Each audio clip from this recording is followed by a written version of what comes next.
सभी को राधे राधे। कैसे हो सब बच्चों। आज हम बात करेंगे मानव रक्त से संबंधित क्लासिफिकेशन, रक्त का क्लासिफिकेशन पढ़ेंगे और इसकी परिभाषा पढ़ेंगे। हम पढ़ रहे हैं चैप्टर शरीर द्रव्य एवं परिसंचरण, जो 11th क्लास की एनसीईआरटी बायोलॉजी का चैप्टर है। शरीर द्रव्य एवं परिसंचरण यानी human body fluid and circulation, और नीट एग्जाम के लिए महत्वपूर्ण है। तो एक टॉपिक को हम मानव रक्त के सारे जो टॉपिक हैं उन सबको पढ़ेंगे। जैसे थक्का कैसे जमता है रक्त, वो भी पढ़ेंगे। लस्सी का क्या होती है वो भी पढ़ेंगे। आरबीसी क्या होती है, डब्ल्यूबीसी क्या होती है, बिंबाणु क्या होता है, आरएच फैक्टर क्या होता है, हृदय की संरचना क्या होती है, हृदय किस प्रकार धड़कता है, ये सारी डिटेल हम बताएंगे। आज हम पढ़ेंगे इसका क्लासिफिकेशन। तो पहले हम बात कर लेते हैं रक्त की परिभाषा क्या होती है। तो रक्त की बात करें, रक्त एक तरल संयोजी उत्तक होता है। आपको ध्यान है कि 4 प्रकार के जंतु उत्तक होते हैं। एक उपकला उत्तक, संयोजी उत्तक, पेशी उत्तक, तंत्रिका उत्तक, जो हमने वीडियो इसके पहले ही अपलोड कर रखे हैं। आप चैनल दिनेश कुमार क्लासेस पर जाकर देख सकते हैं।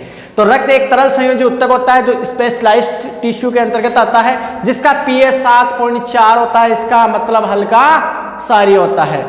क्या करता है रक्त, CO2 हो, कार्बन डाइऑक्साइड हो, ऑक्सीजन हो, ग्लूकोज हो, अन्य द्रव हो, आयन हो, हार्मोन हो, एंजाइम, इन सभी का क्या करता है, परिसंचरण करता है। और हम आपको बता दें, मानव की जो बॉडी होती है, वयस्क की बॉडी में लगभग 5 लीटर रक्त पाया जाता है। कितना लीटर रक्त पाया जाता है, 5 लीटर रक्त। ह्यूमन बॉडी में 5 लीटर रक्त होता है। और आप जानते हो हम ब्लड डोनेट करते हैं तो 1 यूनिट, 2 यूनिट करते हैं तो 1 यूनिट करते हैं। 1 यूनिट का मतलब होता है 250 ml, यानी अपनी भाषा में पाव हम डोनेट कर देते हैं। तो हम पढ़ेंगे अब क्लासिफिकेशन, फिर अगले वीडियो में हम एक को पढ़ेंगे डिटेल।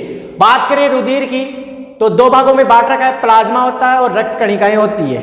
यानी कहने का जितने भी जो कणिकाएं होती है, आरबीसी, डब्ल्यूबीसी, इनको छोड़कर जो भी तरल पदार्थ बचे हैं वो सारे प्लाज्मा में आते हैं। इसका भी हम अलग से डिस्क्राइब करेंगे कि प्लाज्मा के अंदर क्या क्या होता है, ये हम डिफाइन करेंगे। रक्त कणिकाओं की बात करें, ब्लड कार्पुकल्स की 3 प्रकार की होती है, आरबीसी, डब्ल्यूबीसी, बिंबाणु। आरबीसी को बोलते हैं रेड ब्लड कार्पुकल्स। क्या बोलते हैं, रेड ब्लड कार्पुकल्स बोलते हैं इसे हम, रेड ब्लड कार्पुकल्स। और इसके बाद व्हाइट ब्लड कार्पुकल्स बोल देंगे इसे हम, क्या बोल देंगे, व्हाइट ब्लड कार्पुकल्स। ठीक है। और बिंबाणु को हम बिंबाणु बोलते हैं, पट्टिकाणु बोलते हैं, प्लेटलेट्स बोलते हैं। हम बोलते हैं कि प्लेटें गिर गई। प्लेटें गिरने का मतलब कौन सी, डीजे वाली प्लेटें नहीं गिर गई बच्चों। कौन सी प्लेटें गिर गई, बिंबाणु, पट्टिकाणु। ठीक है। तो इनकी भी हम जानेंगे कि आरबीसी के अंदर क्या क्या होता है, डब्ल्यूबीसी के अंदर क्या क्या होता है, बिंबाणु के अंदर क्या आता है। अगले वीडियो में एक वीडियो बनाएंगे हम इसका। तो ग्रेनुलोसाइट की बात करें, कणिका में और अकणिका में, डब्ल्यूबीसी को 2 भागों में बांट रखा है, 2 भागों में। एक तो ग्रेनुलोसाइट कणिकाएं होती है, कणिकाएं नहीं होती है, इसे कणिका युक्त, कणिकाहीन। कणिका युक्त होती है, उससे भी हम 3 भागों में डिवाइड कर सकते हैं, बेसोफिल, न्यूट्रोफिल, इयोसिनोफिल। एग्रेनुलोसाइट की बात करें, उसे 2 भागों में, मोनोसाइट यानी महाभक्षक यानी मैक्रोफेज, और लिम्फोसाइट, इसको भी फिर 2 भागों में, टी लसिकाणु, बी लसिकाणु। तो आपको बता दूं ये सारी की सारी कोशिकाएं क्या करती है, जिस प्रकार बॉर्डर के पर सैनिक यानी सोल्जर क्या करते हैं, देश की रक्षा करते हैं, उसी प्रकार जो भी सूक्ष्म जीव, चाहे हानिकारक हो, जो भी विषाणु हो, कवक हो यानी वायरस हो, फंगस हो, ठीक है, या बैक्टीरिया, उनसे रक्षा करने का काम डब्ल्यूबीसी करती है। इसलिए डब्ल्यूबीसी को हम सोल्जर सेल या सैनिक कोशिकाएं बोलते हैं। तो इनमें ये जो लिम्फोसाइट है, ये बक्षाणु प्रगति की नहीं होती है, कई बार एग्जाम में पूछ लेता है कंपटीशन में। बाकी सारी की सारी ये डब्ल्यूबीसी कोशिकाएं फेगोसाइटोसिस यानी बक्षाणु प्रगति की होती है, ये प्रतिरक्षा से संबंधित होती है।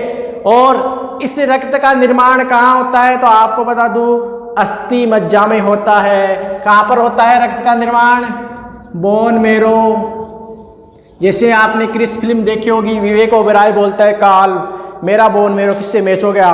तो बोन मेरो का मतलब होता है हमारी हड्डियां जो जॉइंट है उसमें पाए जाते हैं लाल अस्थि मज्जा उत्तक। वो क्या करते हैं, यानी संयोजी उत्तक होते हैं, वो रक्त को बनाते हैं एक प्रकार से, तो उसे बोन मेरो या अस्थि मज्जा बोलते हैं। तो आपको बता दूं इस सब रक्त का निर्माण अस्थि मज्जा में होता है।